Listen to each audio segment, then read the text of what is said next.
ಒಂದು ವ್ಯಕ್ತಿಯ ಅಸ್ಯಾಸಿನೇಷನ್, ಅದರಿಂದ ಒಂದು ದೇಶಕ್ಕೆ ಕೋಪ, ಆ ಕೋಪದಿಂದ ಮತ್ತೊಂದು ದೇಶಕ್ಕೆ ವಾರ್, ಒಂದು ಅಲಯನ್ಸ್ ಮತ್ತೊಂದು ಅಲಯನ್ಸ್ಗೆ ಸಪೋರ್ಟ್. ಹೀಗೆ ನೋಡ್ತಾ ನೋಡ್ತಾ ಒಂದು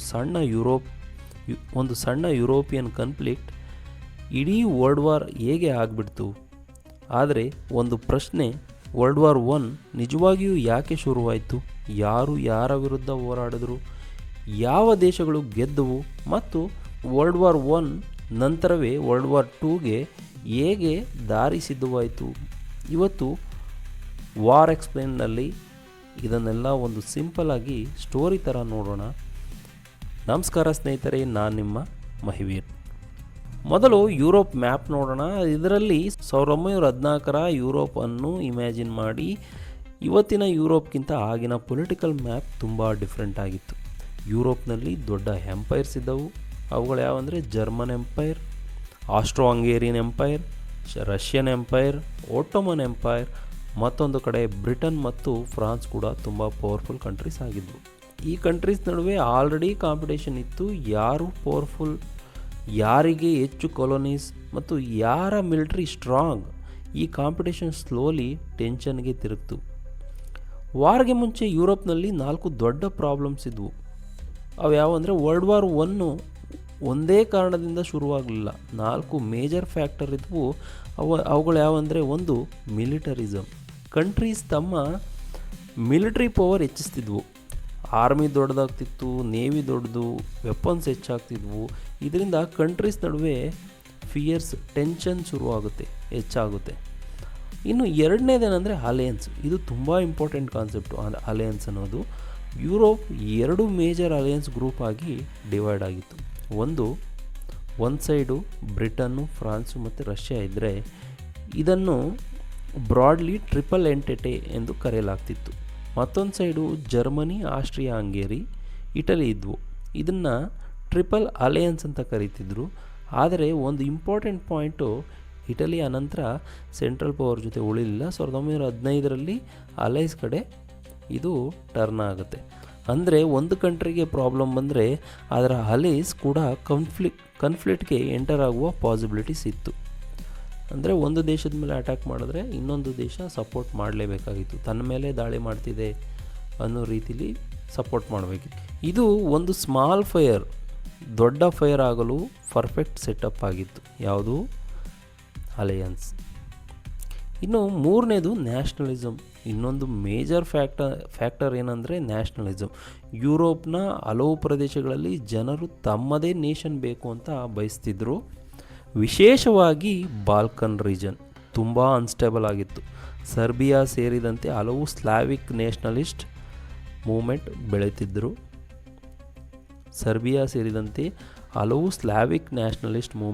ಬೆಳೀತಿದ್ವು. ಆಸ್ಟ್ರಿಯಾ ಹಂಗೇರಿಗೆ ಇದು ದೊಡ್ಡ ಥ್ರೆಟ್ ಆಗಿತ್ತು. ಯಾಕಂದರೆ ಅದರ ಎಂಪೈರ್ನಲ್ಲಿ ಹಲವು ಎತ್ನಿಕ್ ಗ್ರೂಪ್ಸ್ ಇದ್ದವು. ಹೀಗಾಗಿ ಬಾಲ್ಕನ್ಸನ್ನು ಆ ಕಾಲದಲ್ಲಿ ಯುರೋಪ್ನ ಪೌಡರ್ ಕೆಗ್ ಅಂತ ಕರೆಯಲಾಗ್ತಿತ್ತು. ಅಂದರೆ ಒಂದು ಸ್ಪಾರ್ಕ್ ಸಾಕು ಅಂತ. ಆ ಸ್ಪಾರ್ಕ್ ಯಾವುದು ಅಂತ ಅಂದರೆ, ಮೋಸ್ಟ್ ಇಂಪಾರ್ಟೆಂಟ್ ಇನ್ಸಿಡೆಂಟ್ ನಡೆಯುತ್ತೆ 28 ಜೂನ್ 1914ನಲ್ಲಿ. ಆಸ್ಟ್ರಿಯಾ ಹಂಗೇರಿಯ ವಾರಸ್ದಾರ ಆರ್ಕ್ ಡ್ಯೂಕ್ ಫ್ರಾನ್ಸ್ ಫರ್ಡಿನ್ಯಾಂಡ್ ಬೋಸ್ನಿಯಾದ ಸರಾಜೆವೋಗೆ ಭೇಟಿ ನೀಡಿದರು. ಅಲ್ಲಿ ಸರ್ಬಿಯನ್ ನ್ಯಾಷನಲಿಸ್ಟ್ ಗ್ರೂಪ್ಗೆ ಸಂಬಂಧಿಸಿದ್ದ ಗಾವ್ರಿಲೋ ಪ್ರಿನ್ಸಿಪ್ ಅವರನ್ನು, ಆರ್ಕ್ಡ್ಯೂಕ್ ಫ್ರಾನ್ಸ್ ಫರ್ಡಿನ್ಯಾಂಡ್ ಅವರನ್ನು ಅಸ್ಯಾಸಿನೇಟ್ ಮಾಡ್ತಾನೆ. ಯಾರು? ಗಾವ್ರಿಲೋ ಪ್ರಿನ್ಸಿಪ್.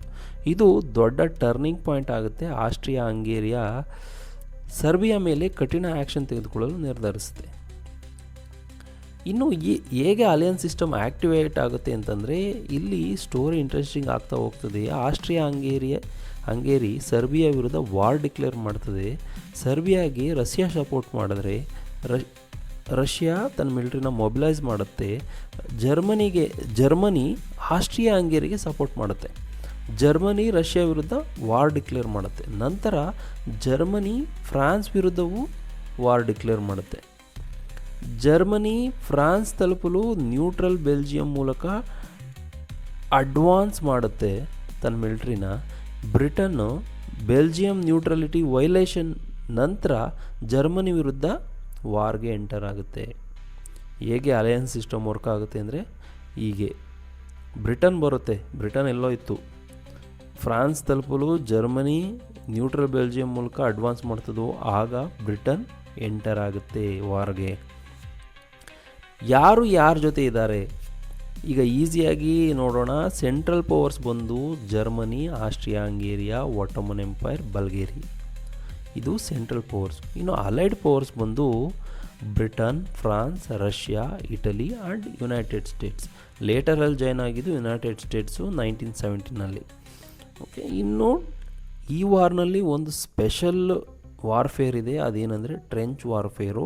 ವರ್ಲ್ಡ್ ವಾರ್ ಒನ್ನಲ್ಲಿ ಅತ್ಯಂತ ಫೇಮಸ್ ಫೀಚರ್ ಅಂದರೆ ಟ್ರೆಂಚ್ ವಾರ್ಫೇರು. ಸೋಲ್ಜರ್ಸ್ ಗ್ರೌಂಡ್ನಲ್ಲಿ ದೊಡ್ಡ ಟ್ರೆಂಚಸ್ ನಿರ್ಮಿಸಿ ಅದರಲ್ಲಿ ಹೈಡ್ ಆಗಿ ಫೈಟ್ ಮಾಡ್ತಿದ್ರು.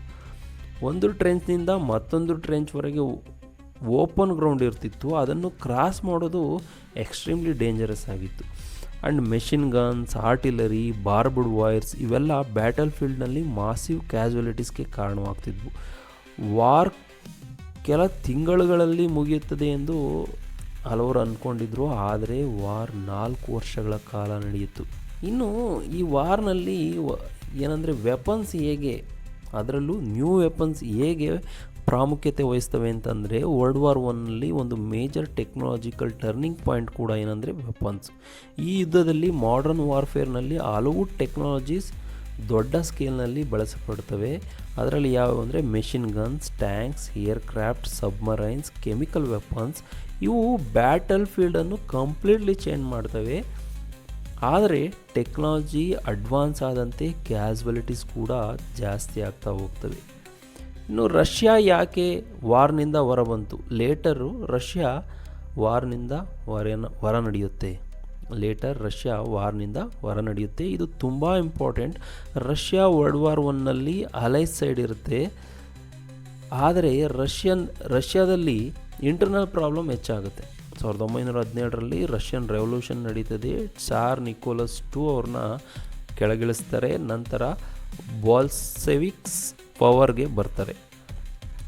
ಯಾರು ಬರ್ತಾರೆ? ಬಾಲ್ಸೆವಿಕ್ ಪವರ್ಗೆ ಬರ್ತಾರೆ. ಹೊಸ ಗೌರ್ಮೆಂಟ್ ವಾರ್ನಿಂದ ಹೊರಬರಲು ಬಯಸುತ್ತೆ. ಅಂತಿಮವಾಗಿ ರಷ್ಯಾ ಜರ್ಮನಿ ಜೊತೆ ಟ್ರಿಟಿ ಆಫ್ ಬ್ರೆಸ್ಟ್ ಲಿಟೋವ್ಸ್ಕ್ ಸೈನ್ ಮಾಡಿ 1918ರಲ್ಲಿ ವಾರ್ನಿಂದ ಹೊರಬರುತ್ತೆ. ಇನ್ನು USA ಯಾಕೆ ವಾರ್ಗೆ ಎಂಟರ್ ಆಗುತ್ತೆ? ಇದು ತುಂಬ ಇಂಟ್ರೆಸ್ಟಿಂಗು.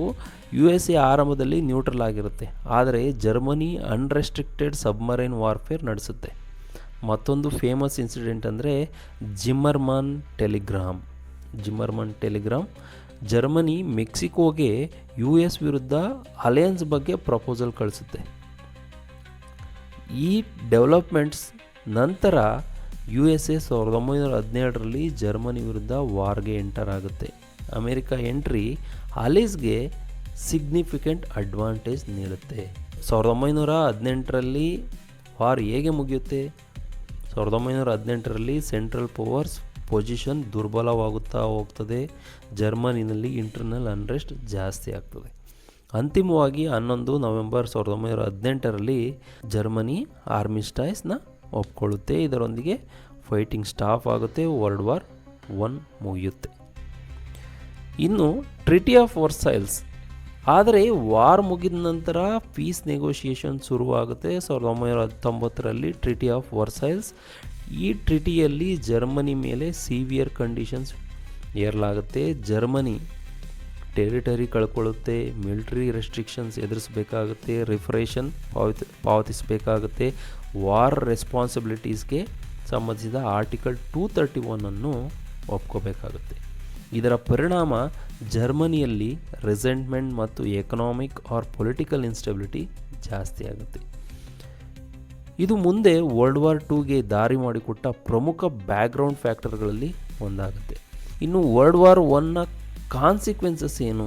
ವರ್ಲ್ಡ್ ವಾರ್ ಒನ್ ನಂತರ ವರ್ಲ್ಡ್ ಮ್ಯಾಪೇ ಚೇಂಜ್ ಆಗಿಬಿಡುತ್ತೆ. ಕೆಲವು ದೊಡ್ಡ ಎಂಪೈರ್ಸ್ ಕೊಲ್ಯಾಪ್ಸ್ ಆಗ್ತವೆ. ಅವ್ಯಾವಂದರೆ German empire, Austro Hungarian empire, Ottoman empire, Russian empire. ಇವುಗಳ ಪೊಲಿಟಿಕಲ್ ಸ್ಟ್ರಕ್ಚರ್ಸ್ ಮಾಸಿವ್ ಚೇಂಜಸ್ ಕಾಣಿಸ್ತದೆ. ಹೊಸ ಕಂಟ್ರೀಸ್ ಮತ್ತು ಹೊಸ ಬಾರ್ಡರ್ಸ್ ರೂಪುಗೊಳ್ತವೆ, ಲೀಗ್ ಆಫ್ ನೇಷನ್ಸ್ ಸ್ಥಾಪಿಸಲಾಗುತ್ತೆ. ಆದರೆ League of Nations future conflicts ಕಂಪ್ಲೀಟಾಗಿ ಪ್ರಿವೆಂಟ್ ಮಾಡಲು ಸಾಧ್ಯವಾಗೋದಿಲ್ಲ. ಇನ್ನು ಫೈನಲ್ ಆಗಿ ವರ್ಲ್ಡ್ ವಾರ್ ಒನ್ ಹೇಗೆ ವರ್ಲ್ಡ್ ವಾರ್ ಟೂಗೆ ದಾರಿ ಮಾಡಿಕೊಡುತ್ತೆ ಅಂತಂದರೆ, ಇದು ವರ್ಲ್ಡ್ ವಾರ್ ಒನ್ ಮುಗಿದ್ರೂ ಯುರೋಪ್ನಲ್ಲಿ ಪರ್ಮನೆಂಟ್ ಪೀಸ್ ಬಂದಿರೋದಿಲ್ಲ. ಜರ್ಮನಿ ಮೇಲೆ harsh conditions, economic problems, political instability, nationalism ಇವೆಲ್ಲ ಮುಂದಿನ ವರ್ಷಗಳಲ್ಲಿ ಹಿಟ್ಲರ್ನ ರೈಸ್ಗೆ ಫೇವರಬಲ್ ಎನ್ವೈರನ್ಮೆಂಟ್ ಕ್ರಿಯೇಟ್ ಮಾಡುತ್ತೆ. ಅಂತಿಮವಾಗಿ 1939ರಲ್ಲಿ ವರ್ಲ್ಡ್ ವಾರ್ ಟು ಆರಂಭವಾಗುತ್ತೆ. ಅಂದರೆ ವರ್ಲ್ಡ್ ವಾರ್ ಒನ್ ಒಂದು ವಾರ್ ಮಾತ್ರ ಅಲ್ಲ, ವರ್ಲ್ಡ್ ವಾರ್ ಒನ್ ಒಂದು ವಾರ್ ಮಾತ್ರ ಅಲ್ಲ, ಅದು 20th ಸೆಂಚುರಿಯ ಪೊಲಿಟಿಕಲ್ ಹಿಸ್ಟ್ರಿಯನ್ನೇ ಚೇಂಜ್ ಮಾಡಿದ ಟರ್ನಿಂಗ್ ಪಾಯಿಂಟ್ ಆಗುತ್ತೆ. ಫ್ರೆಂಡ್ಸ್, ಒಂದು ಅಸ್ಸಾಸಿನೇಷನ್, ಒಂದು ಅಲಯನ್ಸ್ ಸಿಸ್ಟಮ್, ಒಂದು ಯುರೋಪಿಯನ್ ಕ್ರೈಸಿಸ್, ಆದರೆ ರಿಸಲ್ಟ್ ವರ್ಲ್ಡ್ ವಾರ್.